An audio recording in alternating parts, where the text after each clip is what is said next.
आज हमारी ख्वातीन का ये हाल है, नमाज का कोई एहतमाम नहीं है, नमाज घर पे पढ़े कि नहीं पढ़े, लेकिन जुमेरात के दिन उसको बाबू की झोली भरने के लिए और बाबू का पेट भरने के लिए और बाबू से सर पे हाथ रखवाने के लिए वो मजार पर जरूर जाएगी पीर को और जुमेरात के दिन।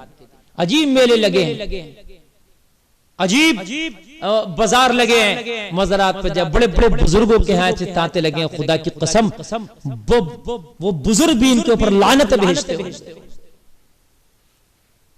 बेपर्दगी का औरतों मर्दों का खल्त मल्त जो मज़ारात पर देखने को मिल रहा, अल्लाह की कसम शायद कहीं मेलों ठेलों में देखने को मिलता हो।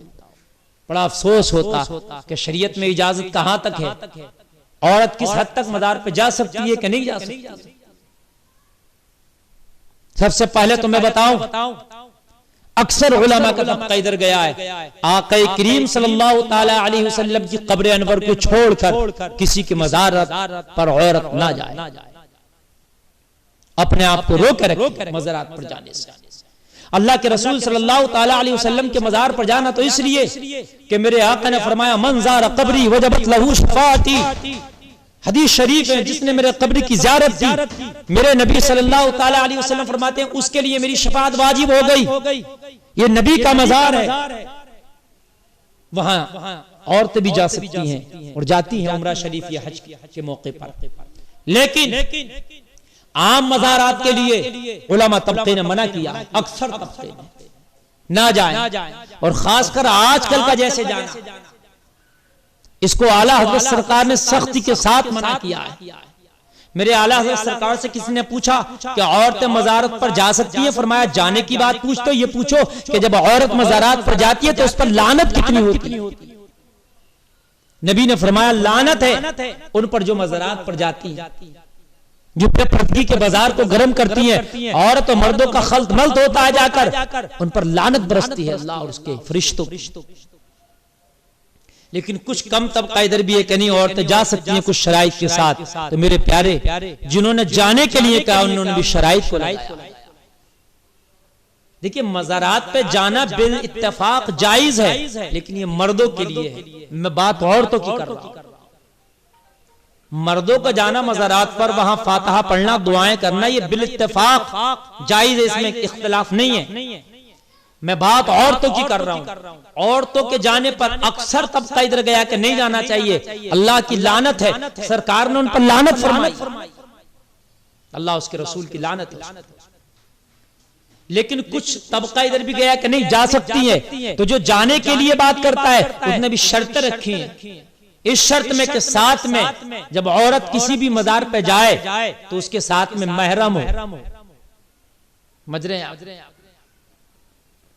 अपने महरम के साथ जाए, एक चीज।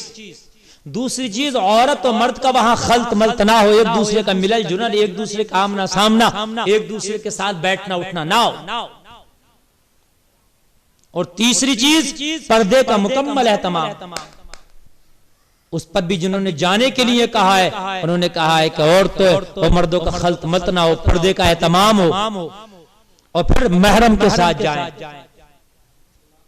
और फिर भी जैसे कोई वालिदैन की कब्र पर अगर जाना चाहता है यहां तक उनके लिए, लेकिन इस तरीके से जो आज जाया जाता है इत्तेफाक है इस पर सबका कि जाना हराम, यह हरगिज जायज नहीं हो सकता। मगर नहीं, हम तो कहते हैं मियाँ हम तो वलियों से मोहब्बत रखते हैं, हम औलिया से मोहब्बत रखते हैं। कुरान ने क्या कहा, इत्तकुल्लाह की मंजिल से गुजर, बाद में वलियों की मोहब्बत अपने दिल में पैदा कर। इत्तकुल्लाह की मंजिल से गुजरा, अगर इत्तकुल्लाह की मंजिल से गुजरा होता तो बेपर्दा तेरे घर की खवातीन मज़ारात पर ना पड़ी होती। इत्तकुल्लाह की मंजिलों से अगर गुजरा होता तो जहां पर औरतों मर्दों का खल्त मल्त होता उस मज़ारात पर औरतों को ना भेजा होता। जहां पर खुल्लम खुल्ला कव्वालियां हो रही हैं, औरतें बवेले कर रही हैं, झूम रही हैं, हाल आ रहे हैं, औरतों को बाल खुले हैं, यह एक तरह का अगर कहा जाए कि वहां एक तरह से डांस हो रहा है, ये कैसे जायज होता है? अल्लाह के लिए होश के नाखून लो। मर्द के जाने के ताल्लुक से भी यहां तक कहा गया कि मज़ार शरीफ पर जाए तो फिर दूर रह करके जो तुरबत होती है उससे दूर रह करके फातिहा पढ़े। पहले तो बोसा ना दे तो बेहतर है, लेकिन दे तो जायज है। इसका तरीका यह है कि झुककर ना दे के सजदा और रुकू जैसी मुशाबाहत दे सकता है, लेकिन ना दे तो कोई परेशानी नहीं, बेहतर है। लेकिन आज सजदा बना बना के हम वहां बोसे दे रहे होते हैं, सजदा कर करके सजदे की हालत बना बना करके हम वहां बोसे दे रहे होते हैं। अशद हराम है। मुसलमानों होश के नाखून लो, अपने घर की खवातीन को समझाओ, उन्हें बताओ अगर ऐसा करती हैं तो ना जाएं। अपने घरों में रह करके उन बुजुर्गों के नाम से उन बुजुर्गों का वसीला दे करके दुआ करें। अल्लाह सुनने वाला, अल्लाह मजार पे जाकर ये औरत की नहीं सुनेगा, घर में बैठ के भी उस बुजुर्ग का वसीला देकर रब की बारगाह में दुआ करेगी तो मौला इसकी दुआ को कबूल फरमाएगा। अल्लाह यार, एहतियात की वजह से तो मस्जिद जाने से औरतों को रोका गया। तो मजार का मामला, ये तो नमाज का मामला था, वहां से औरत को रोक दिया गया। इब्तिदाई इस्लाम में तो औरतें भी मस्जिदों में जाकर के नमाज पढ़ती थी, लेकिन औरतों मर्दों का खल्त मल्त ना हो, बुराइयां उरूज पर ना हो, बुराइयों का बाजार गर्म ना हो, इस वजह से इन औरतों को रोका गया मसाजिद में जाने से। तो फिर मज़ारात पे जाने की हम कैसे इजाजत दे सकते हैं अपने घर की खवातीन को?